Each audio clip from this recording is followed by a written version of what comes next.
Welcome to the GCN Tech Clinic, where Alex and I aim to answer your tech, bike, maintenance-related questions. As ever, you can submit your questions down below using the hashtag askgcntech, and we'll do our best to answer as many of them as possible within the allotted time.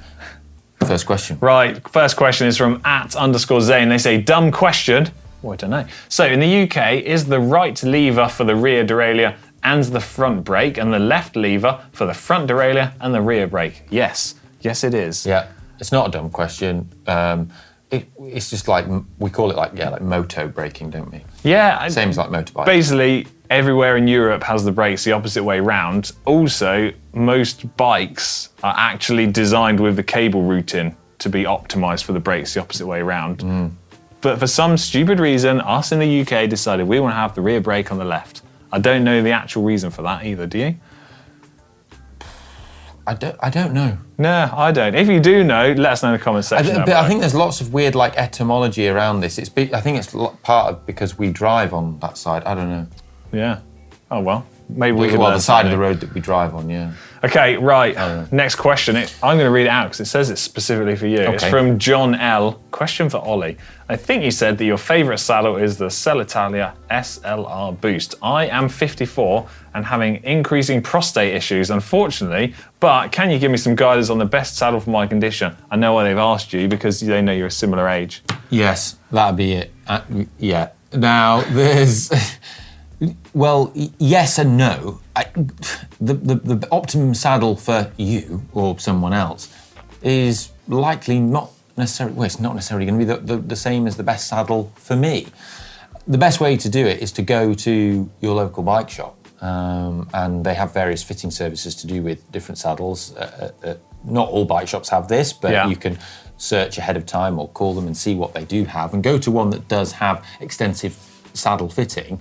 You know, we're sponsored by Celitalia, like full disclosure on the channel, but one of the great things about Celitalia is they do have pretty much, they have the most extensive range of saddles for different people, both men, women, different shapes, how you sit on the bike, different size cutouts, different, all sorts. Plus they've got the sort of technology and information resources to back that all up as well, with like the ID match and stuff like that. It's all about ergonomics at the saddle, and there's constant evolution and loads of different shapes available. I'm confident that you can find a saddle that suits your needs. Yeah, I think it's just going to be individual to you. Yeah. Seek out some expert advice is what I would say. Next question after you go. Is for Timoma, who says, not necessarily a tech thing, but how about a vid on the impact of narrow bars when climbing, especially in the Alps with hours of long ascents? Thank you. What's your take on this? My take on this is that I think narrow bars for climbing are perfectly cool. No stress on it whatsoever. I think common sense wants to tell me a lot of the time when people are climbing, they'll climb on the tops of the handlebar, in which case your hands are closer together anyway, and it's almost irrelevant how wide your handlebars are if you're not riding on the hoods all the time. Yeah, I agree with regards to like seated climbing. Yeah. Although, to a point, I think like when you bring your hands in tighter, it is nice. Like you don't want that would be really narrow. Yeah. But okay. Having your hands a bit wider does sort of maybe feel a bit like your chest is open a little bit more. That's the theory, isn't it, behind it? Yeah, but, for sure. But a bigger impact on that, I feel, is being more upright rather than being sat down low. Yeah. The big thing, and I think maybe what this person's asking is, it's more like when you're out the saddle. So I do know that Feather likes having wider bars because he's a big, out the saddle climber, and he likes the leverage of the bar and he likes that sensation. I don't really find that, and I think I'm fine with. I like narrow bars. I'm fine. I'm comfortable on them. The most basic rule of thumb for choosing your handlebars is that you could kind of go with something that matches up with the width of your shoulders. That's the most basic way of ever going about it. If you feel like you want to have a bit more stability, go wider. If you're comfortable with it being narrower, then go narrower, really. It's personal preference. Yeah. Go with your shoulder width and start from there. Next question is from Daniel, they say, so if you have a bike that was cleaned and the chain lubricated and then tucked away indoors all winter, will I need to put fresh chain lube on before taking it out for a bike ride again? Does the chain lube dry out or evaporate? Thanks. No, chain lube isn't going to dry out or evaporate, provided the bike's kept in a good condition. Yeah. Oils are not volatile, which is the chemistry word for meaning that they don't evaporate. So, yeah, there's not an issue. No, super simple. If you put the bike away in good condition, maintained and lubricated, basically you've saved yourself a job because it's ready to go. Yeah, and if you wax your chain, which you should do, then that won't dissipate either or degrade. It'll be fine. One thing though is that worth putting a sheet over the bike, because in particular with the drivetrain, bikes that are left somewhere will accumulate dust, and that means there will be dust that is settling on the chain, and dust that gets into the chain will make it dirtier and less efficient and cause wear within the chain. Once that again gets taken into the chain as you start riding it again. So just a sheet covering the bike will help less dust get on it. Simple, right. Next question. Chain checker tools have a side for 0.5 and 0.75. The old one I have is a 0.75 and a 0.1 on one side. 1.0. Recently replaced a chain that's just barely past the 0.75 side and hanging it up to cut the new chain. It's not very noticeably stretched. Why did the tool change? Seems like if I was replacing at between 0.5 and 0.75, we're retiring chains with a third of the service life to go. What are your thoughts on this? So the reason why this has changed, and I'm doing a maintenance video on how to properly use a chain checker, is, which I would suggest you watch, because I think a lot of people just chuck the chain checker tool on. It looks like a very simple tool to use, and so people assume they know how to use it, but it is a bit more nuanced in how you use it to accurately get the right measurement. So that's important first, so make sure you subscribe to that. The other thing is that chains have changed. So the amount of wear that you would have to change a chain at when it was 10 speed or less is different from what you would do with an 11 or 12 speed chain. And also you can go up to like 1% wear on a single speed chain. So I think that's what this chain checker is for, isn't it really? So 0.1% is for, 1% wear. 1% wear, sorry. 1% wear is for a single speed. 0.5% is where, if you get to 0.5% on an 11 speed or a 12 speed chain, you need to know, because that's the point at which you have to change.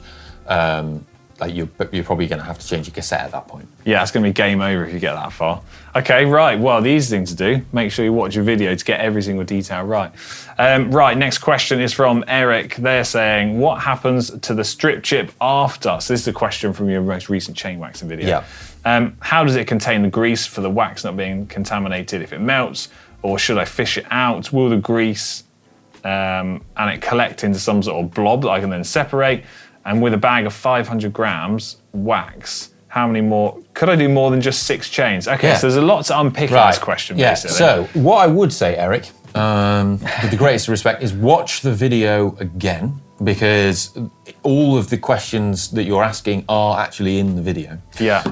But I will just answer quickly. So this is, for the people that haven't seen it, this is about how with the new Silca strip chips, you can wax and degrease in one step a new chain, specifically with a new chain. The factory grease. Now, that grease that's on the chain stays on the chain, but it is converted by the strip chip into a wax. By a chemical magicness. There's a chemical reaction that occurs thanks to the strip chip. So it turns that grease into a waxy substance. And furthermore, that's topped up more by the wax that's in the waxing pot. Now, every time you put a fresh chain in that has oil on, that's a new chain, you need a strip chip, which means one strip chip does one chain. And so you can do, with a pack of 6 strip chips, you can do 6 chains. But once you've stripped the factory grease off a chain and used a strip chip, that pot of wax is fine, still a pot of wax, it's just fine, it's good to go. You can just use that for regular re-waxings of a previously waxed chain, at which point then a bag of the wax, like we've got behind us, like a 500 gram bag of wax, you're looking at like, you know, it's going to last ages. Like 40 waxings.